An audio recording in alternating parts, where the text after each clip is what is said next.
unison. So great opportunity, and very appreciative to you all for coming out and being a part of this. I would be remiss if I don't mention, me and Glenn has had battles, not just in the NBA world, but we go back to college. Him being a Michigan Wolverine, me, University of Illinois. So we clashed on several different occasions. And as much as it hurts me to say this, they beat us on the last second shot in the Final Four. So, we go back to that. But moving forward, as an organization, we're looking forward to playing in Puerto Rico against, as Ryan mentioned, our rivals in the Miami Heat. I think it's going to be a great game, great opportunity, and for his community. A lot of excitement surrounding that preseason game coming up in Puerto Rico. Again, just a few weeks away. Hard to believe we're already talking NBA preseason. 8 o'clock Eastern, Saturday, October 4th. That is when the Magic and the Heat will tip off the preseason in San Juan, Puerto Rico. The first NBA exhibition game in Puerto Rico since 2006 when the Heat played the Pistons. They are also working to bring some youth basketball clinics to the island and some other resources to help out those communities as well. Well, thanks for joining us this afternoon here on Florida Live. We are here weekdays at 2 o'clock.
You're watching Fox 35 News Plus, streaming on Fox Local.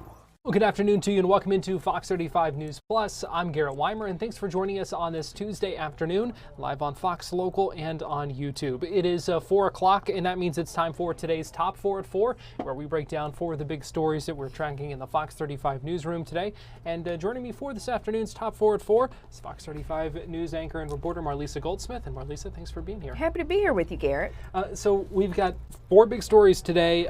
Let's start with one out of Tampa, where Governor Ron DeSantis today held a special ceremony to appoint and swear in Jay Collins as the new lieutenant governor. Yeah, this was a big announcement, one we've been waiting for. It happened at the news conference, as you just mentioned, today in Tampa, where he announced the appointment of State Senator Jay Collins as the state's newest lieutenant governor. Collins has served in the Florida Senate since 2022. He represented District 14, which covers western portions of Hillsborough County. Now, prior to holding public office, he served in the U.S. Army from 1995 until 2018, including several overseas deployments as a Green Beret.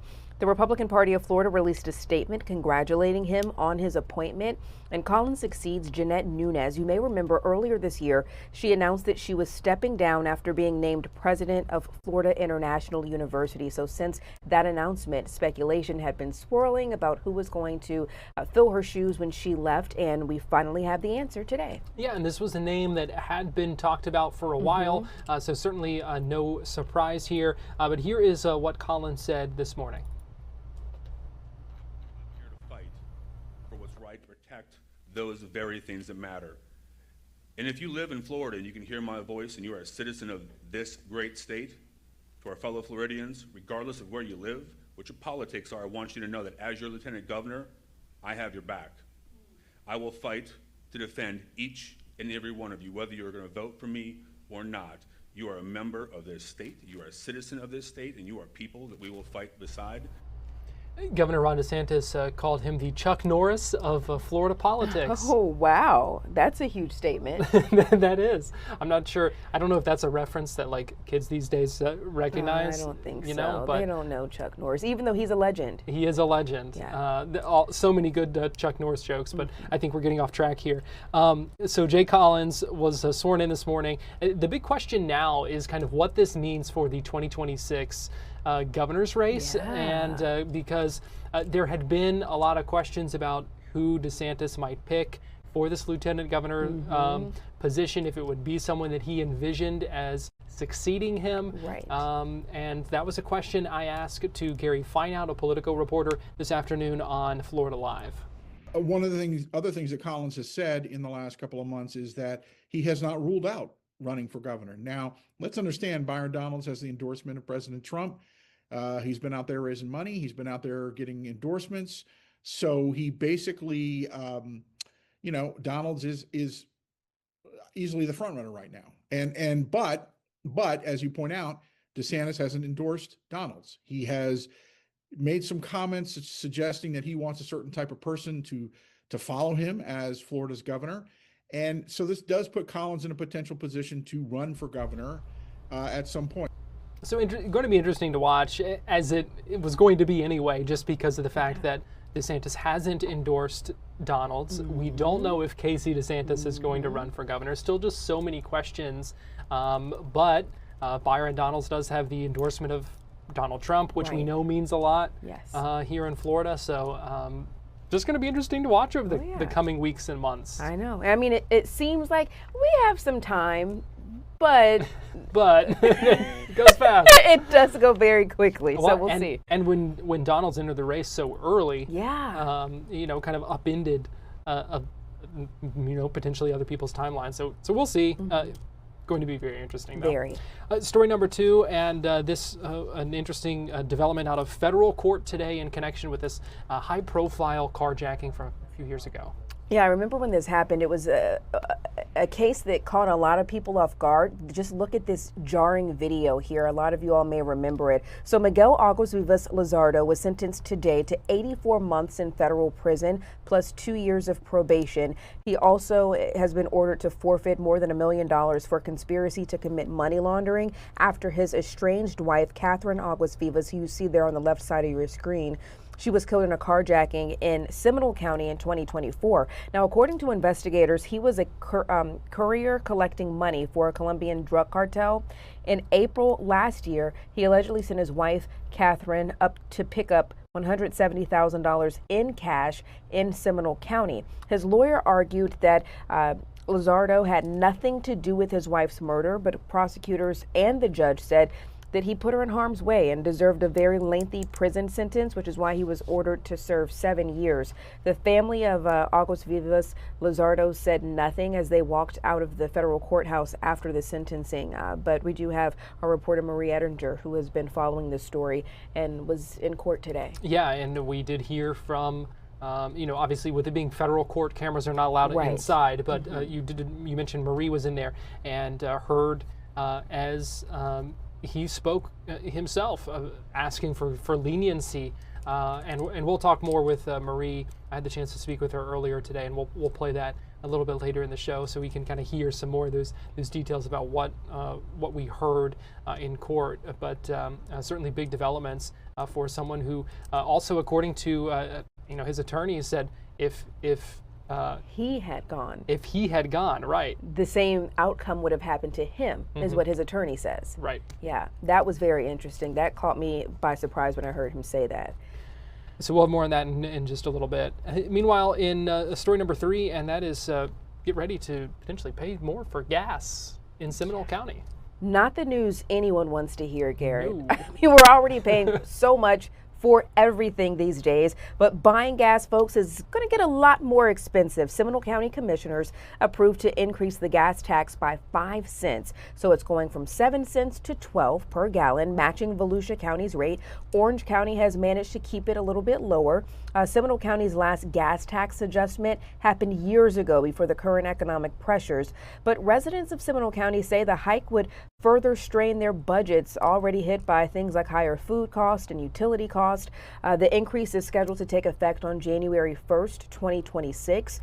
When I looked into this, I saw that fuel taxes are a common source for funding things like infrastructure improvement, but they can be a little contentious, and especially during periods of inflation like we're in now. I mean, you talk to anybody, and we're all suffering in so many different ways. Well, and especially this coming on the heels of Seminole County, looking to increase property taxes as well. So we did hear public comment. I think it was 3 speakers at the meeting today who spoke against it. Here's a little bit of what they said. If you use reserves to make up the difference this year and do some hard budget cutting and still have a big deficit next year, then a tax increase could be warranted. Not now. The problem is you have done none of the heavy lifting and want to kick the can into our wallets and do it now to boot. If this is not the rainy day to use our reserves, what will ever be that rainy day? The county does not want to make the necessary hard decisions to cut spending, and we do not want to give you extra money to continue business as usual. Now, one of the things that's interesting about this is that, there are a lot of kind of factors at play. I do want to play a soundbite from Zimbauer, the chairman, who was talking about needing reserves for storm repair, and then I'll get into this. Let's listen. Mr. Creedon, we have spent down reserves since I arrived here at fighting tooth and nail with my fellow commissioners. They'll vouch for that because I'm very adamant and very vocal about that. Now we're down to a point where the reserves are in such a position that, not knowing what is going to happen with FEMA dollars flowing during a disaster, we may find ourselves in a pretty bad place. So reserves have been, at my insistence and a very good dialogue with my fellow commissioners, we're now back to where it should be, which is what the government accounting experts claim they should be. So questions of FEMA's future impacting this discussion. But one of the things is when you're talking about revenue from the gas tax. So this is stuff that's used for road improvements, a number of other kind of transportation related things. Right. And when you're talking about an increase in fuel mileage on vehicles, fuel efficiency, when you're talking about more electric vehicles on the roads, these are all things that certainly have positives. I'm not saying they don't, but they do impact, because if you're not filling up for gas at all, if you're not filling up for gas as much, you're also not, feeding that source that for the longest time was kind of seeing that steady, trickle of money. So that was something else that they cited this afternoon as a need to raise this gas tax to kind of offset some of that as well. So really just a lot of factors at play here. Yeah. Story number 4 is an exciting announcement from the Orlando Magic and the Miami Heat today. Yes, so this is big news. To kick off Magic's preseason, they announced today they'll be playing against the Miami Heat in San Juan, Puerto Rico on October 4th. The game will be considered a road contest for Orlando and a home matchup for Miami. Orlando is home of one of the biggest Puerto Rican populations here in the country, and as a result, Magic has always had a really special relationship with Puerto Rico. Earlier this offseason also, the Magic announced that they'll assist the NBA in globally growing the game of basketball by taking part in international contests in places like Berlin and London. So, Garrett, some pretty big moves being announced here. You talk about the importance of Puerto Rican fans as part of their fan base, and that was something that Ryan DeVos talked about today, how they have always considered Puerto Rico as being an extension of the Orlando Magic's market. We look at Puerto Rico as a continuation of our market. We've got a fantastic Puerto Rican base in Central Florida that we're really excited to bring the game and be a part of. We've been very active down in the Puerto Rican market over the last 7 years. through our partners with Ana Jimenez University, as well as the Puerto Rican Tourism Company.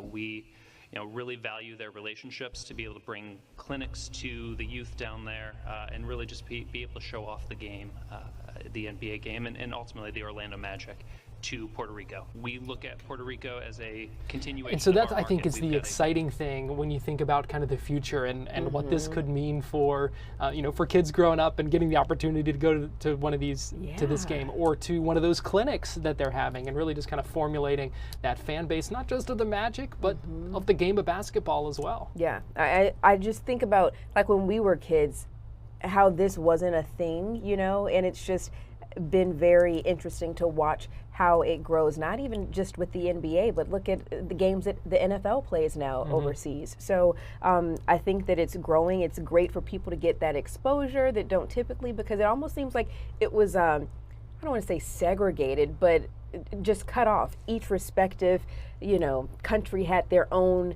sports situation going on, and you may have been able to see it on TV, but to actually see it in person, be able to touch the players, be able to get autographs, if people even do that anymore these days, get a selfie.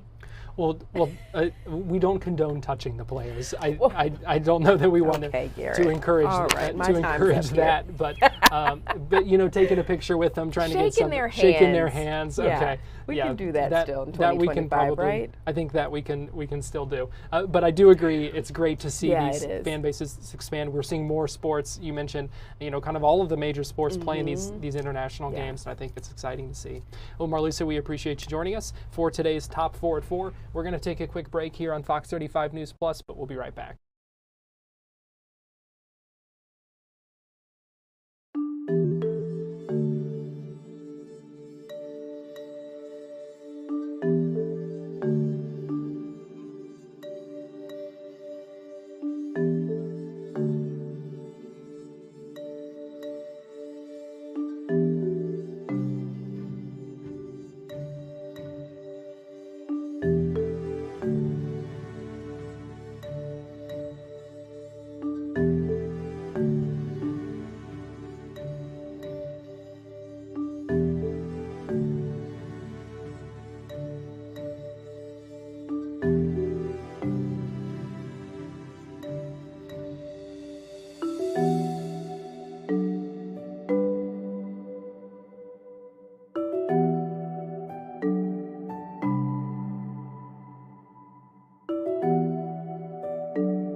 You're watching Fox 35 News Plus, streaming on Fox Local. Well, Fox 35 Storm Team meteorologist Noah Bergeron joins me now live from Studio A. And Noah, the big weather story is Tropical Storm Aaron, still pretty far out, but already making waves. That's correct, Garrett. And speaking of making waves, regardless of what this thing does next week, we continue to hope and think most likely it'll miss us. But if it does, a major hurricane just a little bit off of our east coast means there'll be some really big surf here, especially Tuesday night, Wednesday, and Thursday of next week, maybe up to 10 footers coming into Cocoa Beach and New Smyrna and Daytona. So if you are a surfer, a pro surfer, Cocoa Beach, we do have the capital of surfing here in Florida. definitely that's something to monitor for next week. So here's the advisory as of 11 o'clock this morning. We're looking at this staying kind of weak over the next few days, probably staying as a tropical storm because of some dry air. The waters are still kind of cool. Once we get to about Thursday, should become a Category 1 hurricane. Forecast to be a Category 2 on Saturday, then a Category 3 once we get to Sunday. Now here's Puerto Rico. You can see the new change today is that the cone has come a little bit further south. So remember what the cone means is where the center could go. So the center could be landfalling in Puerto Rico or somewhere up over here.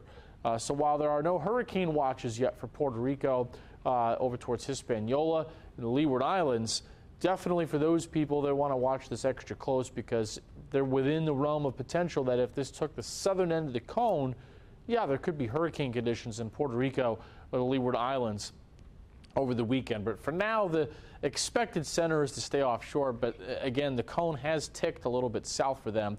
Then here you see where the Bahamas are, then us here in Florida at the end of that track.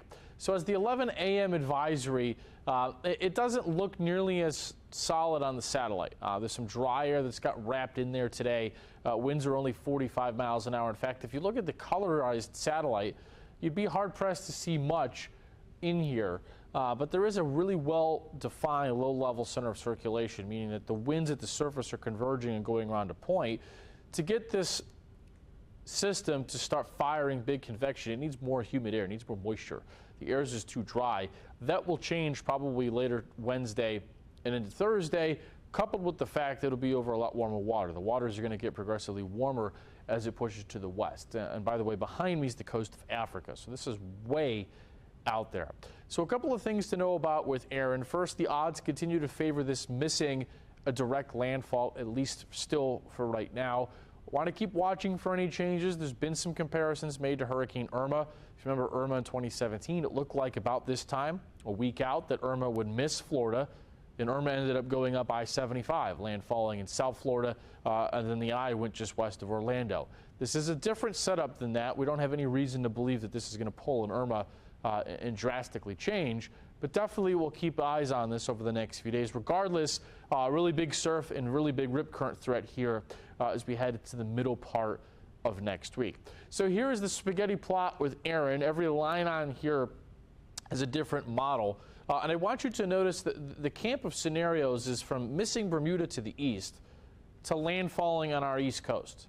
That's a huge spread. If you calculated that, it's a couple 1,000-mile spread. So think of that like the goalposts of where this could go in model lands. And again, every red line on here is a different model simulating where the center could go.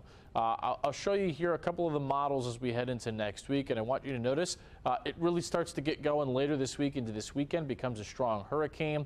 But then here we go, Tuesday of next week, it starts to take that turn to the north because there's a weakness in the jet stream that opens the door for this to escape north. However, there is something to be said because a lot of the models still try to take this close to us or the Carolinas, that if it stays weaker for longer in the next few days, that would mean a further south track in a later turn to the north.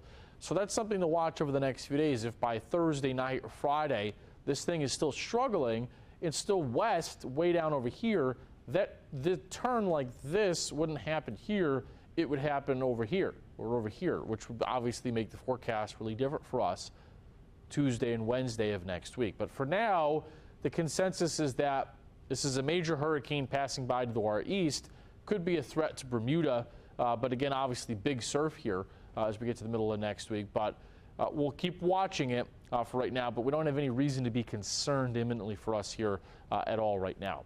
So thunderstorms again for tomorrow. Rain chances will drop, Garrett, Thursday and especially Friday. Friday's mostly dry. It gets hotter, but 96 Thursday, Friday. Rain chances creep back up to normal levels for the weekend, but outside of lower rain chances Thursday, Friday, it's a pretty classic 7-day forecast for the end of August.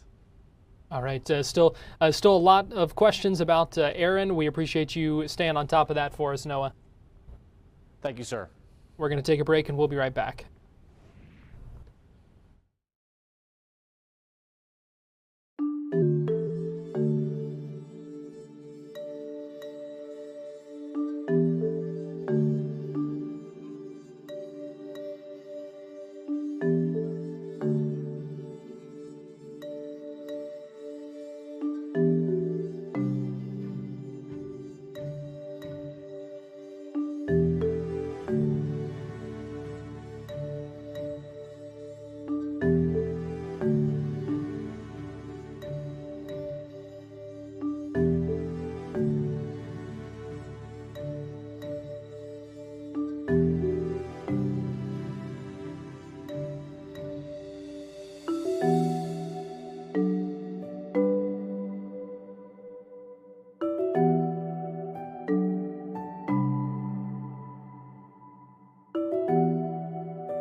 You're watching Fox 35 News Plus, streaming on Fox Local. Well, the state of Florida has a new lieutenant governor after the announcement today by Governor DeSantis that Jay Collins would be sworn in and now has been sworn in as lieutenant governor. That happened this morning in Tampa. So what does this mean for the 2026 governor's race? Talked about that with Politico reporter Gary Fineout earlier today. And we also talked about this, this big topic of discussion surrounding redistricting across Florida, across the country, and what it would mean, what it would look like as the state legislature begins to take some steps forward with looking at that as well. This is my conversation with Gary Fineout earlier today on Florida Live. And the thing about it is that Jay Collins always expressed an eagerness and a desire for this job. He, the thing about being lieutenant governor is it doesn't really have any defined responsibilities under Florida law. I mean, the main thing is, of course, you take over in case something happens to the governor. And the governor today mentioned that was one of the qualities he looked at in terms of determining who he was going to pick. But it is because of the fact that the job doesn't have a lot of defined responsibilities, isn't necessarily, it's as high profile as the governor decides to make it. And so Collins has been a very reliable ally and has, basically said, well, whatever the governor wants me to do, if he asks me, I'm willing to do it. And so he was there. He's willing. He's got, obviously, he has a very good, very interesting resume. He is Green Beret, and he was a veteran, and he lost his leg while he was serving in the military, and then he's been involved in charitable efforts, and then recently he was involved in efforts to get people out of Israel during the conflict between Israel and Iran. So, yeah, that's he is very much someone who has been there from the get-go for the governor. What do you think this means, if anything, for the 2026 governor's race? We know there had been a lot of eyes on who the governor might tap for this role with that in mind, because he has not endorsed Byron Donalds. Does this mean anything? Should we take anything from this? I think potentially it means something. I mean, one of the other things that Collins has said in the last couple of months is that he has not ruled out running for governor. Now, let's understand, Byron Donalds has the endorsement of President Trump. He's been out there raising money. He's been out there getting endorsements. So he basically, Donalds is easily the front runner right now. But as you point out, DeSantis hasn't endorsed Donalds. He has made some comments suggesting that he wants a certain type of person to follow him as Florida's governor. And so this does put Collins in a potential position to run for governor at some point. I mean, I think the issue is, Donalds jumped into the race pretty much ahead of a lot of people.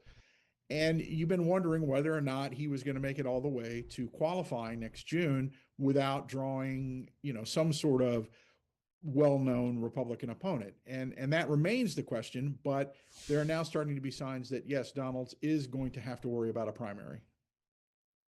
To the, when we're talking about the 2026 governor's race, you also had an interesting conversation with John Morgan. And I'm curious if you could share some about that and kind of how that fits into this conversation about 2026.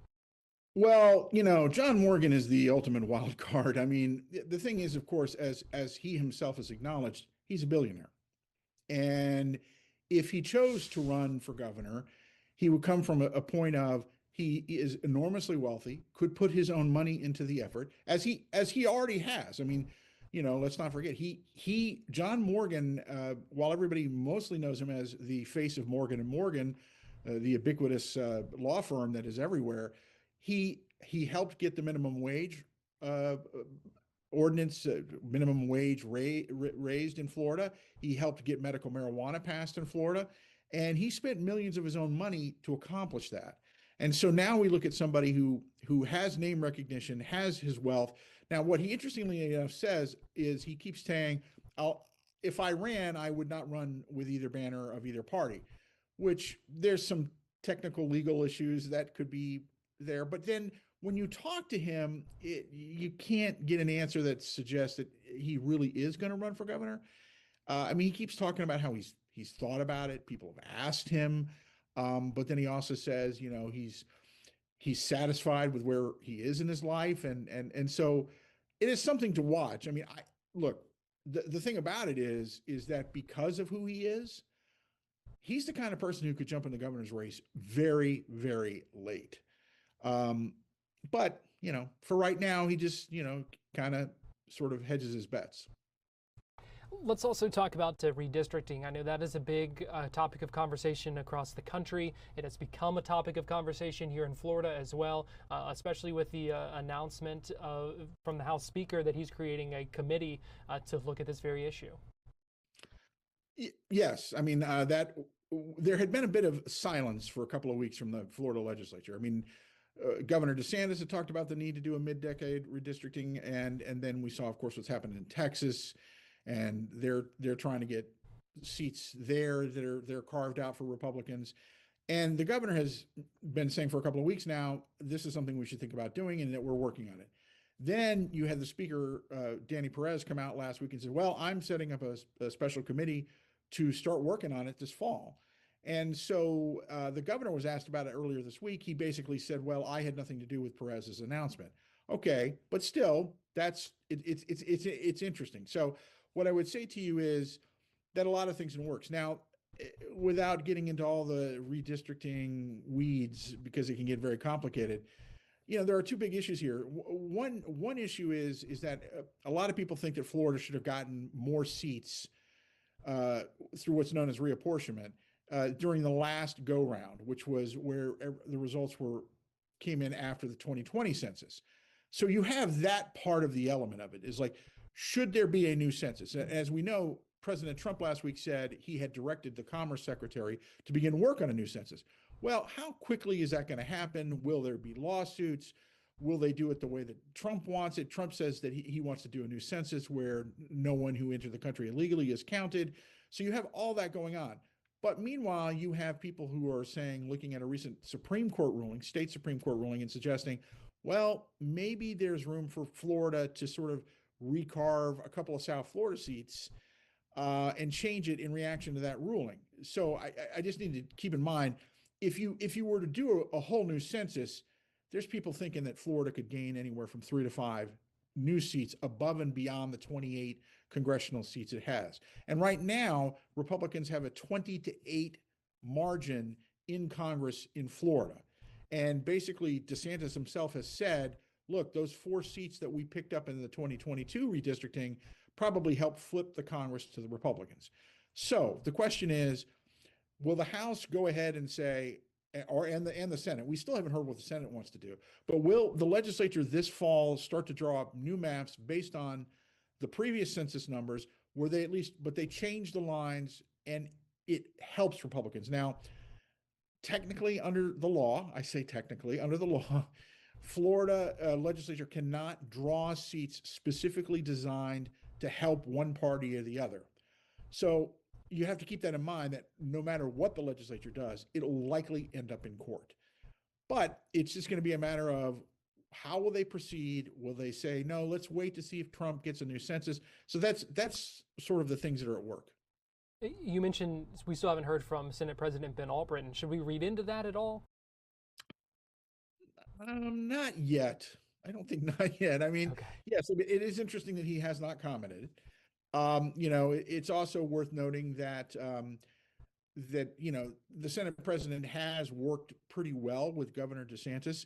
So it's just, basic, Tallahassee insider viewpoint would be, it would be somewhat unlikely, not impossible, but unlikely that the Senate President would say to the House and the governor, oh, I'm not going to do this. And plus, of course, we know this is being watched very closely from Washington, D.C. What we've not heard is whether or not the White House actually actively asked anyone in Florida to start this process. We'll be right back with more Fox 35 News Plus after this.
You're watching Fox 35 News Plus, streaming on Fox Local.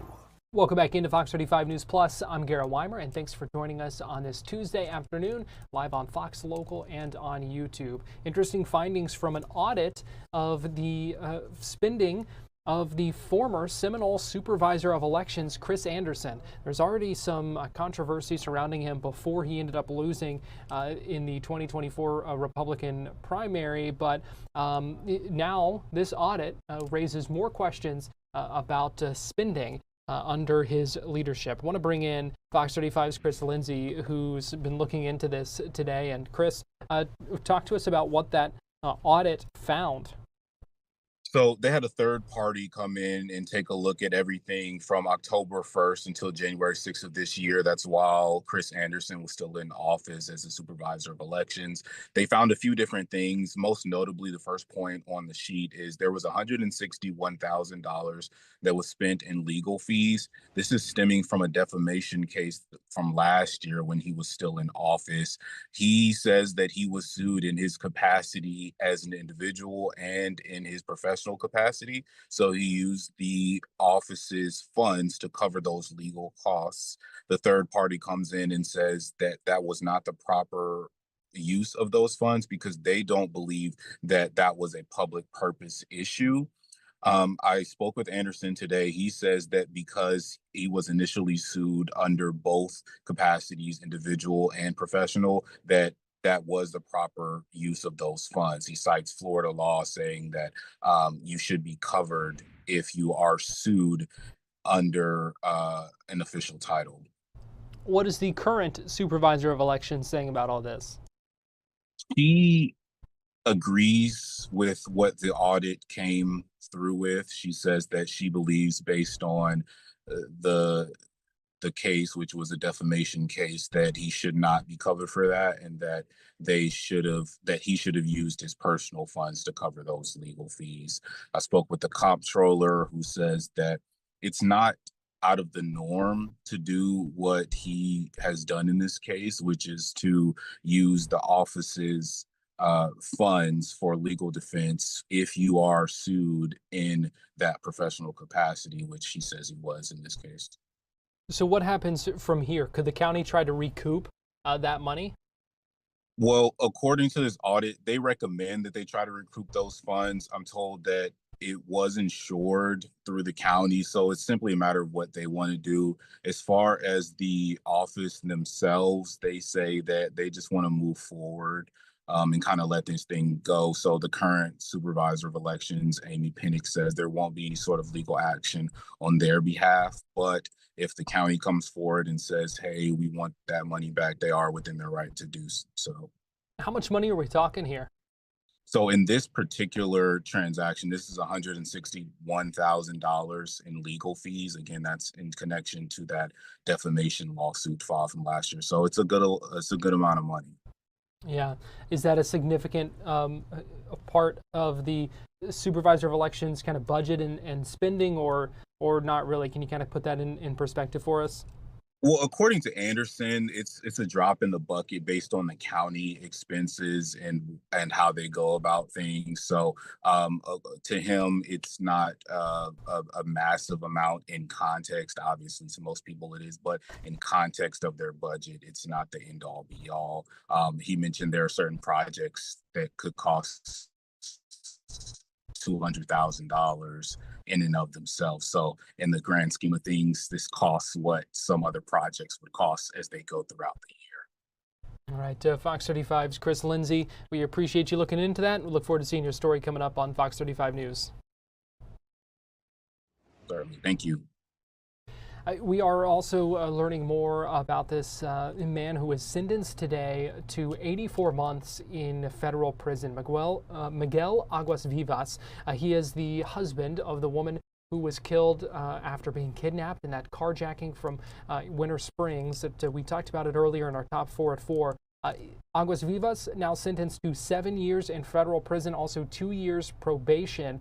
He pleaded guilty to conspiracy to commit money laundering in connection with this drug cartel that it was believed to be at the center of that carjacking and what happened that led to Catherine Aguas Vivas' death. in that carjacking. Fox 35's Marie Ettinger was inside the courtroom. I had the chance to speak with her earlier about what she saw and what she heard, including some of what we heard from Miguel Aguas Vivas as he asked for leniency from the judge ahead of his sentencing. This was a sentencing hearing for Miguel Aguas Vivas Lizardo. He was accused and pleaded guilty to money laundering for this whole conspiracy involving a drug cartel that resulted in a kidnapping in broad daylight and then murder of his wife. So just to be clear, because this whole case has been extremely complicated, he's not involved in the actual murder. He was involved in recruiting his wife to essentially serve as a mule. His defense attorney said today he was supposed to be transporting money. He couldn't do it for whatever reason that day. And so he sent his estranged wife, actually, Catherine Aguas Vivas, instead. She was transporting, I believe, around $170,000 and called him actually to say as she was driving with that money that she was starting to get concerned, that she was fearful. She wound up in broad daylight being kidnapped and then later killed. Her car was set on fire.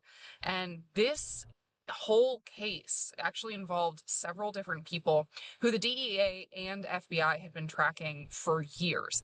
Miguel Aguas Vivas himself had been caught multiple times by the DEA, never convicted, and never actually faced any major charges up until this point, because the DEA and separately the FBI were all building cases about this Colombian cartel.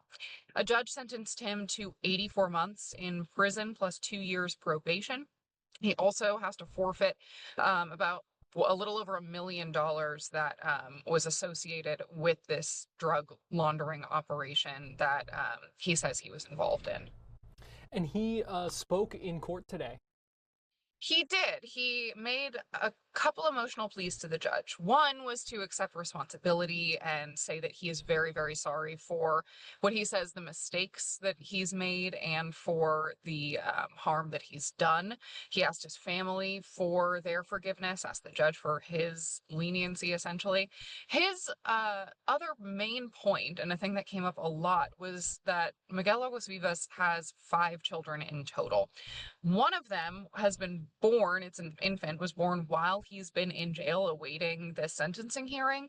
And one of them, a 7-year-old girl, was the daughter that he shared with Catherine Aguas Vivas, his wife, who was killed in this case.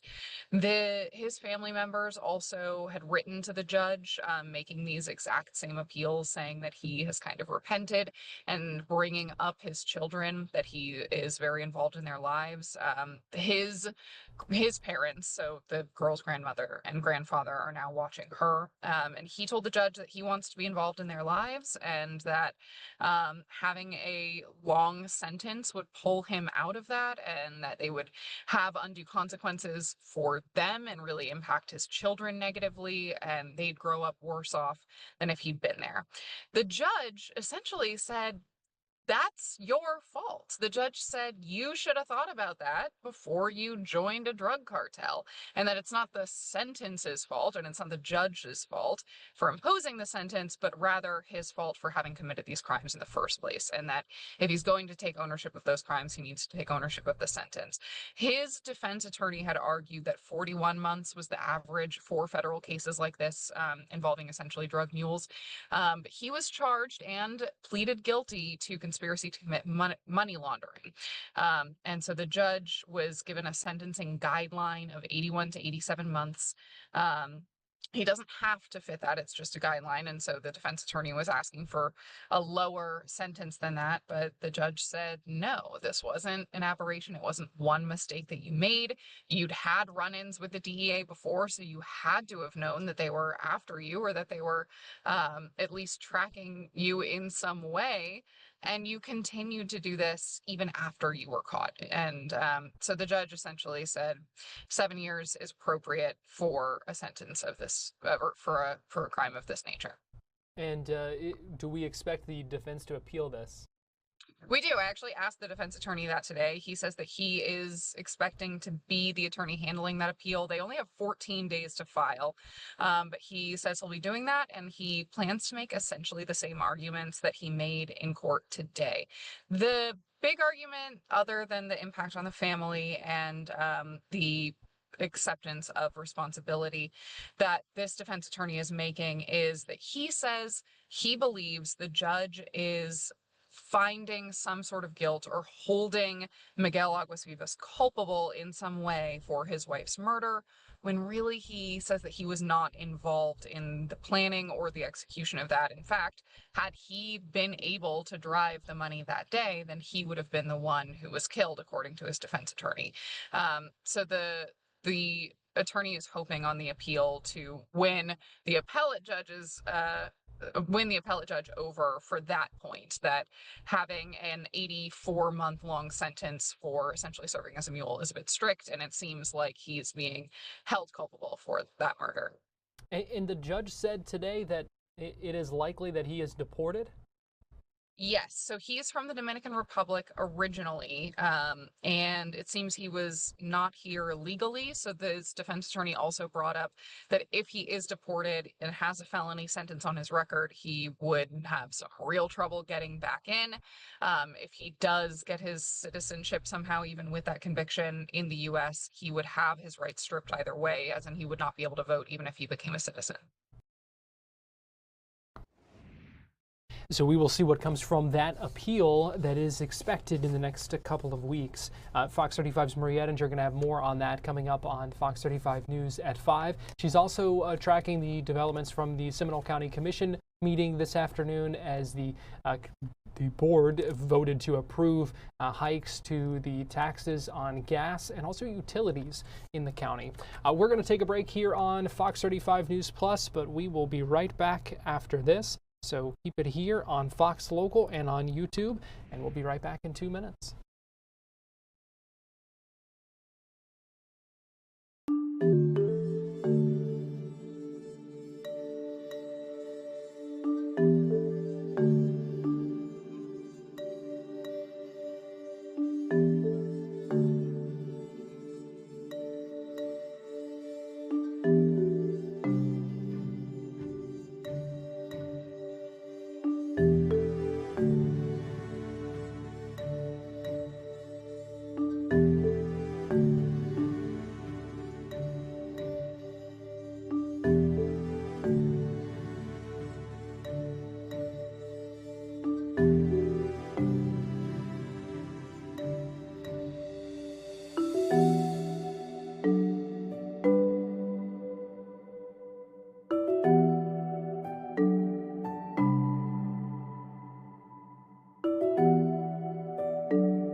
You're watching Fox 35 News Plus, streaming on Fox Local.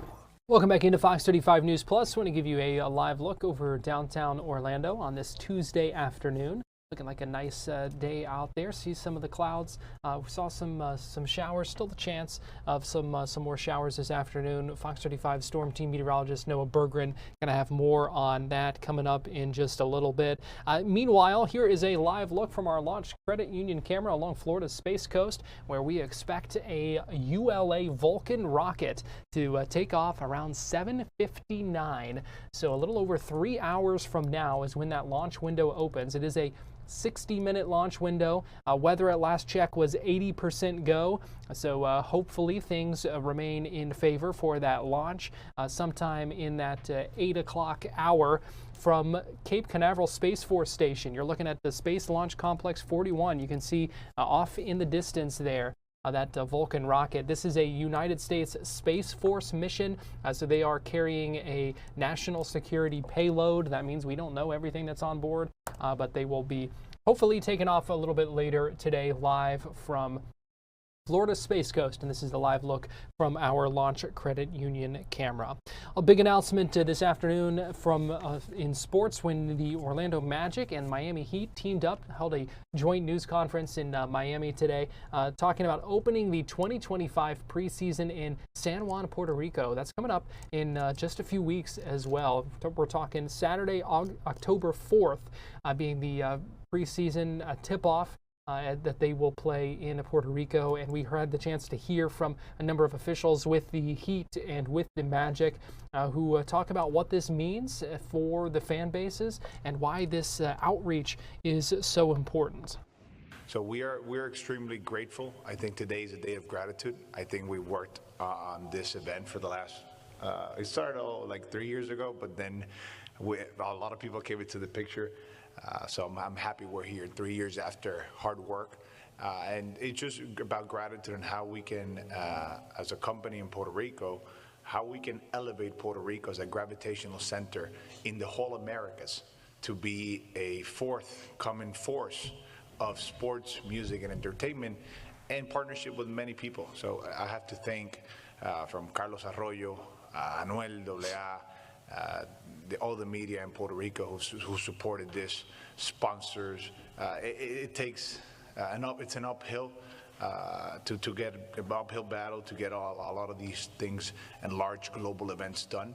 So we can just say that we're very grateful, along with our VRDG team who are all here, and everyone is always working very hard. So for us, it's an honor. We're going to have a blast October 4th in Puerto Rico. Official announcement, Orlando Magic versus Miami Heat. I think we may see a lot of different little events that will be part of it.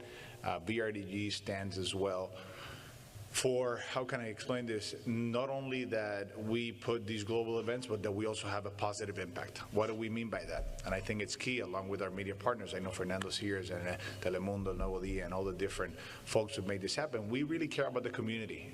No joke. If we do well, people next to us have to do well as well.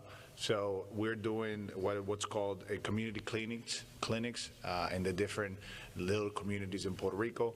We'll host press conferences. We'll do celebrity engagements. We'll also try to have certain activities that obviously enhance the profile of basketball youth in the sport. So I'm not going to bore you more, but thank you so much, and we're going to have a great time, God willing. And thank you for all the sponsors and everyone who made this happen, because it costs very much to do all this stuff. We're excited. We have a rich history with Puerto Rico. We're excited to be back.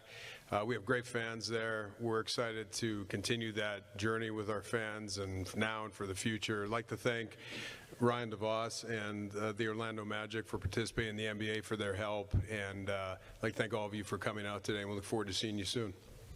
Thanks, JV.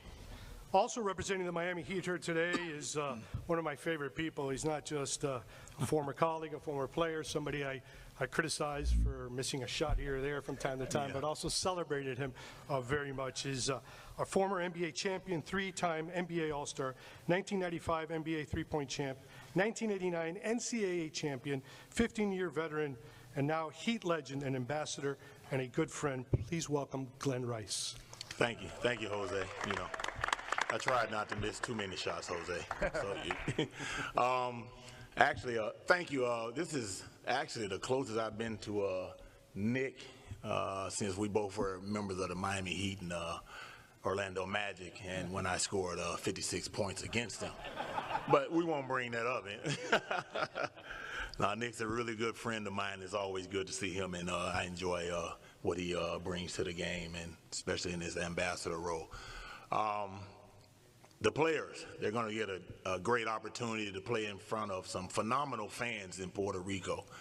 And I expect them to go out and do the best they can. And as an ambassador for the game, it's a great opportunity for me to once again speak on the game and do for the game, and get an opportunity to go out and work in the communities and do what we do best. When you talk about the Miami Heat, and I'm pretty sure Orlando Magic feels the same way, one of the things we try and do is do what we can in the communities, not just on the basketball court, but in the communities, to make sure we're doing our part. And you can best believe we're going to give that 100%. Well, first of all, thank you, Julio and JV, for having us, and to the entire Heat organization for this opportunity to play and compete down in an amazing market in Puerto Rico. We are incredibly excited to be down on the island, and we look at Puerto Rico as a continuation of our market. We've got a fantastic Puerto Rican base in Central Florida that we're really excited to bring the game and be a part of. We've been very active down in the Puerto Rican market over the last 7 years. Through our partners with Ana Jimenez University, as well as the Puerto Rican Tourism Company. We really value their relationships to be able to bring clinics to the youth down there and really just be able to show off the game, the NBA game, and ultimately the Orlando Magic to Puerto Rico. So incredibly excited for this opportunity, very appreciative for it.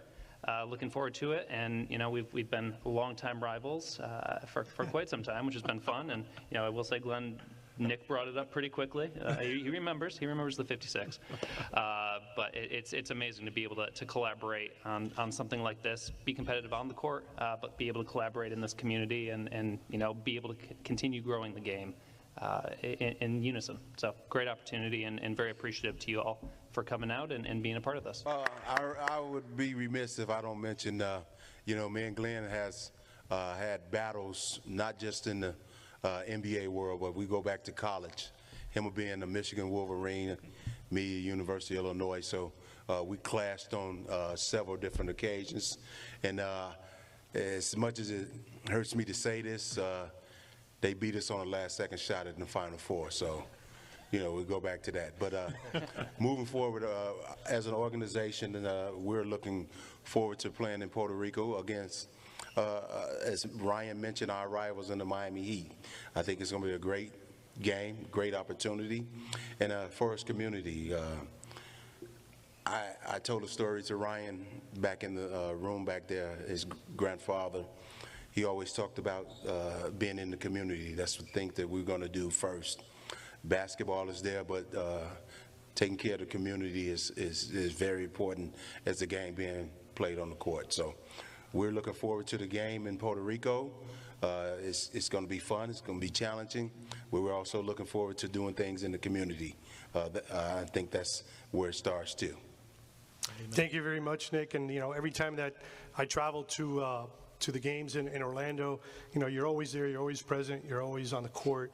I know that's important, and that's how we do it at our place here as well, with Glenn and so many of of our ambassadors. So thank you. And JV had one final thought here that would like to express. Yeah, JV? Finally, I'd just like to say thank you to Julio and the VRDG folks. Has it been 3 years, really? Wow. Well, it's been a long time. We appreciate it, and he's the one that brought this to us and has worked with both organizations to make this happen. So I just wanted to say thank you to you and your group, and we're looking forward to working with you.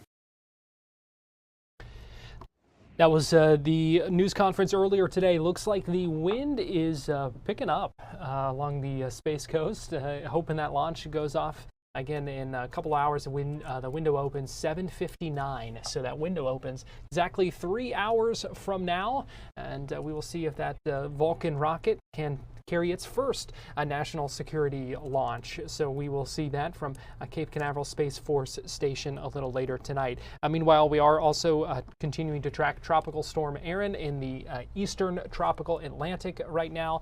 The models, as we were talking about with meteorologist Noah Berggren, still favoring a strengthening and hopefully a curve out to sea. This is kind of what some of those models look like at this hour. So Fox 35's Noah Berggren going to have the latest on that coming up on Fox 35 News at 5, which begins in about 30 seconds or so. So we will go ahead and send things out to Studio A, where John and Luann are getting ready for the start of our newscast. You see our floor director, Rodney, who is ready as well. So keep it right here. Fox 35 News at 5 begins in about 20 seconds, and we'll be back here at 11 a.m. with more Fox 35 News Plus live here on Fox Local. Have a great rest of your day.